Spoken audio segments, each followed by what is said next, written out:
सुमित्रा जी की बहू की बातें सुनकर ऐसा लगता था कि जैसे वो बहुत इंटेलिजेंट है, क्योंकि उससे कभी भी कोई भी सवाल पूछो फट से जवाब दे देती थी। अरे भाई, उसके जवाब से तो गूगल भी पीछे रह जाता था। और इसलिए कम से कम सुमित्रा जी के घर में तो किसी को भी गूगल की जरूरत ही नहीं पड़ती थी। जब भी घर में कोई बात चलती, कोई कुछ भी कहता, तो अमृता फट से कह देती, ये तो मेरे साथ भी हुआ था, मुझे इसके बारे में सब मालूम है। एक दिन सुमित्रा जी अमित और अपनी बहू अमृता के साथ अमित के बुआ जी, फूफा जी यानी कि मुकेश और उर्मिला जी के यहाँ पर मिलने के लिए गए। अरे बहुत अच्छा किया अमित बेटा, इतने दिनों के बाद आए हो तुम। हाँ सुमित्रा भाभी, कभी तो आ जाया करिए अपने बच्चों को लेकर। आपकी बहू के आने से तो हमारे घर में भी रौनक आ गई है। वो क्या है ना, अमित ऑफिस के काम में बहुत बिजी रहता है, इसलिए उसे तो वक्त ही नहीं मिल पाता। अच्छा, लगता है नौकरी काफी मुश्किल है अमित की। अरे नहीं फूफा जी, ऐसी कोई बात नहीं है। आप तो जानते हैं ना प्राइवेट जॉब में कितना काम होता है। अरे कोई समझे ना समझे, मुझे तो पता है प्राइवेट नौकरी में इतना काम करना पड़ता है कि इंसान की आफत आ जाती है। लेकिन बेटा, तुमने तो कभी जॉब की ही नहीं, तुम्हें कैसे पता? अरे जॉब नहीं की तो क्या हुआ मम्मी जी, सब जानती हूँ मैं। सबसे पहले ऑफिस में जाओ, वहाँ पर अपनी एंट्री डालो, उसके बाद दिन भर सिस्टम पर बैठकर काम करो। चारों तरफ कैमरे लगे होते हैं, आप अपनी नजर इधर की उधर नहीं कर सकते। उसके बाद दिन भर बॉस की चिक चिक सुनो, वो अलग से। यही सब होता है, मुझे ना सब पता है। अरे बहू रानी तो काफी इंटेलिजेंट है, हर बात की खबर है इसको। थोड़ी देर बाद, अब देखिए सुमित्रा भाभी, इतने दिनों के बाद आई हैं आप, खाना खाकर ही जाना, ऐसे तो मैं आपको जाने नहीं दूंगी।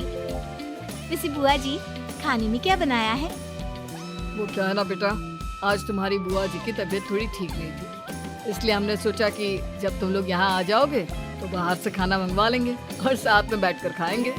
लेकिन बस प्रॉब्लम इतनी सी है कि मुझे बाहर से खाना ऑर्डर करना नहीं आता।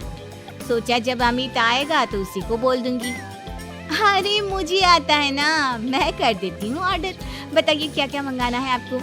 इटालियन, कॉन्टिनेंटल, इंडियन, पंजाबी, सब पता है मुझे। क्या बात है बहू, क्या घर में भी खाना रोज बाहर से ऑर्डर करती हो? अरे नहीं बुआ जी, ऐसी कोई बात नहीं है, बस मुझे ना सब पता है।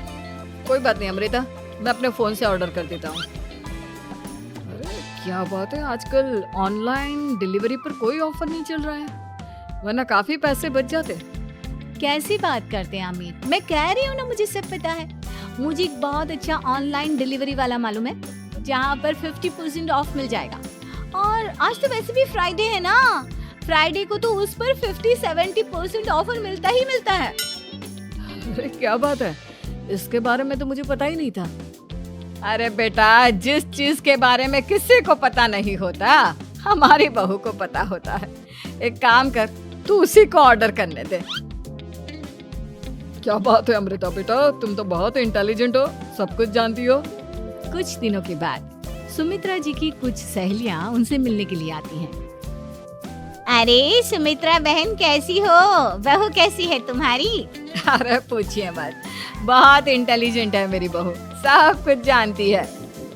क्या बात है, बहू के आने के बाद तो औरतें दुखी हो जाती है, लेकिन तुम तो बहुत खुश लग रही हो।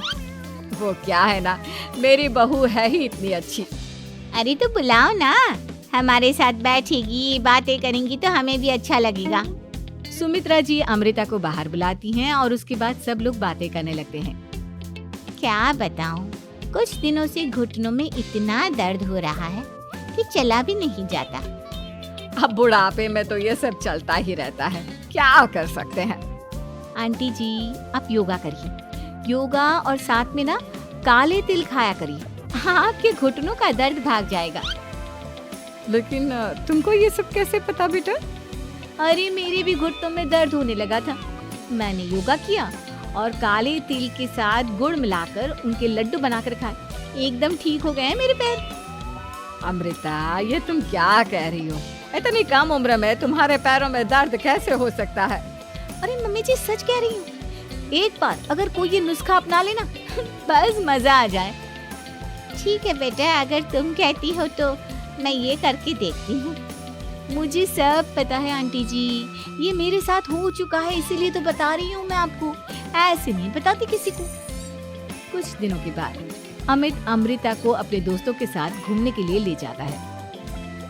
क्या यार, क्या जिंदगी हो गई है। सारा दिन ऑफिस का काम करते रहो, अपनी हेल्थ पर तो ध्यान ही नहीं दे सकते। अरे क्यों नहीं दे सकते अपनी हेल्थ पर ध्यान? सब दे सकते हैं, इंसान चाहे तो कुछ भी कर सकता है। क्या बात है भाभी, आप इतनी श्योरिटी के साथ कैसे कह सकती हैं? अरे आजकल ना एक से एक एप्लीकेशन है मार्केट में, और जानते उसमें कुछ एक्सरसाइज तो ऐसी बताते हैं जिन्हें आप अपने ऑफिस में बैठे बैठे, मेरा मतलब लैपटॉप पर काम करते करते भी कर सकते हैं। अमृता, ऐसी एक्सरसाइज के बारे में तो मुझे भी नहीं पता था, तुम्हें कैसे मालूम? अरे मुझे सब पता है, हर चीज की खबर रखती हूँ मैं, जानते हैं ना आप। लेकिन ऐसी कौन सी एप्लीकेशन है और ऐसी कौन सी एक्सरसाइज है भाभी? एक मिनट, मैं आपको अपने मोबाइल में दिखाती हूँ। अरे वाकई में भाभी तो सही कह रही हैं। देखो यार, इसमें कितनी अच्छी एक्सरसाइज दिखाई गई है। अपनी चेयर पर बैठे बैठे एक्सरसाइज भी कर लो, काम भी और हेल्थ भी। वाह भाभी वाह, मजा आ गया। लेकिन अमृता, तुम्हें इस बारे में कैसे पता? अब मेरे साथ जो चीज हो चुकी है उसके बारे में तो मुझे पता होगा ही ना अमित। मतलब तुम कब ऑफिस में काम करने गई जो तुमने ऑफिस करते करते एक्सरसाइज की? मैं जो किचन में काम करती हूँ अमित, घर के काम, वो किसी ऑफिस के काम से काम है क्या? बस मैं भी वो सब करते करते इनमें से कुछ एक्सरसाइज ट्राई कर लेती हूँ, इसीलिए मुझे सब पता है। सही है यार, तुम तो बहुत इंटेलिजेंट हो। कुछ दिनों के बाद ये क्या है? एक दोस्त ने मेरे साथ एक मजाक किया है, लेकिन समझ में ही नहीं आ रहा। अरे बेटा, तो अमृता से पूछ लेना, उसके पास कोई ना कोई जवाब जरूर होगा। ठीक कहती है मम्मी जी, मैं सब जानती हूँ। लेकिन अमृता, ये थोड़ा मुश्किल है, सोच लो। मेरे लिए कुछ भी मुश्किल नहीं, दुनिया की कोई भी पहेली हो मैं चुटकी में सॉल्व कर लेती हूँ। अच्छा ठीक है, देखो मेरे दोस्त ने मुझे एक खाली पेपर दिया है और कहा है कि इस पर उसने मेरे लिए कुछ मैसेज लिखा है। अब एक बात बताओ यार, खाली पेपर पर, I mean, जिस पर कुछ भी नहीं लिखा हुआ, उसे मैं कैसे पढ़कर बताऊं? अरे बस इतनी सी बात, इसे तो मैं चुटकियों में सॉल्व कर दूंगी अमित। लेकिन कैसे बहू? इस पेपर पर तो वाकई में कुछ नहीं लिखा हुआ, एकदम खाली पेपर है, कैसे, क्या पढ़ोगी तुम? अमित, एक छोटा सा काम करो, जल्दी से एक मोमबत्ती लेकर आओ। अरे बहू, पेपर में आग लगाने का इरादा है क्या? नहीं मम्मी जी, इस पेपर पर अमित के दोस्त का लिखा हुआ मैसेज पढ़ने का इरादा है। अमित कैंडल लेकर आता है। अब ना बस इस पेपर को धीरे धीरे कैंडल के ऊपर घुमाते रहो, देखना 2 ही मिनट में मैसेज आपकी आंखों के सामने होगा। अच्छा ठीक है, मैं ऐसा करके देखता हूँ। 2 मिनट के बाद, अरे वाकई में इस पर तो अक्षर बनने लगे, लेकिन ये हुआ कैसे? और अमृता, तुम्हें कैसे पता? बात सिंपल है मम्मी जी, अमित के दोस्त ने नींबू के रस से मैसेज लिखकर उसे सुखा दिया। अब अगर मैसेज पढ़ना हो ना, तो पेपर को आग के सामने ले जाओ और लेटर्स अपने आप उभर कर आ जाते हैं। वाह बहू, लेकिन तुम ये सब कैसे जानती हो? अरे मम्मी जी, जब मैं छोटी थी ना, तो अपनी सहेलियों के साथ ऐसे ही गेम खेला करती थी। ये तो मेरे साथ कितनी बार हो चुका है, मुझे सब पता है। थैंक यू यार अमृता, तुम्हारी वजह से हमें कुछ भी सोचने की जरूरत ही नहीं पड़ती, तुम सब कुछ बता देती हो। कुछ दिनों के बाद सुमित्रा जी को अमृता के प्रेग्नेंट होने की खुशखबरी मिलती है और सुमित्रा जी अमृता को डॉक्टर के यहाँ लेकर जाती है। देखिए सुमित्रा जी, आपकी बहू की तबीयत बिल्कुल ठीक है, किसी भी तरह की चिंता करने की कोई जरूरत नहीं है। लेकिन हाँ, उनको आयरन वाली डाइट खाने की बहुत जरूरत है। ठीक है डॉक्टर साहब, आप बता दीजिए मैं अपनी बहू को क्या क्या खिलाऊं, ताकि उसकी तबीयत ठीक रहे और आने वाले बच्चे की भी। अरे मम्मी जी, इसमें डॉक्टर से पूछने की क्या जरूरत है? किशमिश है, अनार है, पालक है, ये सब खाना चाहिए, आयरन का लेवल बिल्कुल बराबर रहता है। अरे वाह, आपकी बहू तो सब कुछ पहले से ही जानती है। ये तो बहुत अच्छी बात है। देखो, आयरन के साथ तुम्हें कैल्शियम भी खाना होगा।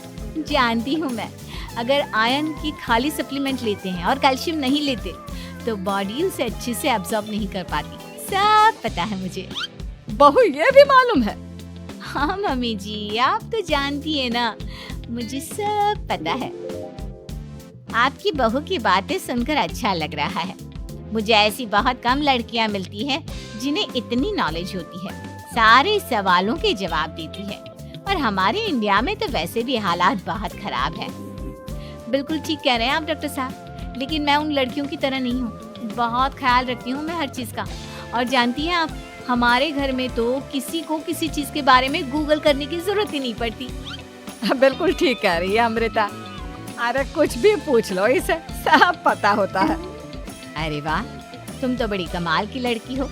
चलो ये तो बहुत अच्छी बात है, लेकिन फिर भी डॉक्टर की सलाह पर पूरा ध्यान देना चाहिए। वैसे क्या चाहिए तुम्हें, बेटा या बेटी? अरे डॉक्टर साहब, कुछ भी हो जाए, बस बच्चा अच्छे से हो जाना चाहिए। मुझे तो दोनों में से किसी से कोई भी परेशानी नहीं। और सुमित्रा जी आप? डॉक्टर मैडम, मुझे तो लड़के और लड़की में कभी भेद करने की आदत ही नहीं है। पोता आए या पोती, मेरे लिए तो दोनों एक बराबर है। सुनकर अच्छा लगा। वैसे आप जानती हैं, हमारे यहाँ पर तो लोगों को बड़ी बेचैनी रहती है ये जानने की कि पेट में लड़का है या लड़की। लेकिन विदेशों में ऐसा नहीं होता। हाँ, वहाँ पर तो सब कुछ पहले से ही बता देते हैं ना। ये भी कोई बात हुई भला? लेकिन तुम्हें कैसे पता कि वहाँ पर सब कुछ पहले ही बता देते हैं? अच्छा हाँ, तुम तो सब कुछ पहले से ही जानती हो ना। तुम्हारे साथ तो सब कुछ पहले से ही हो चुका होता है। नहीं मम्मी जी, ये तो मेरे साथ पहली बार हो रहा है, इसलिए मैं ये डायलॉग नहीं बोल सकती। अमृता की बात सुनकर सुमित्रा और डॉक्टर दोनों हंसने लगते हैं।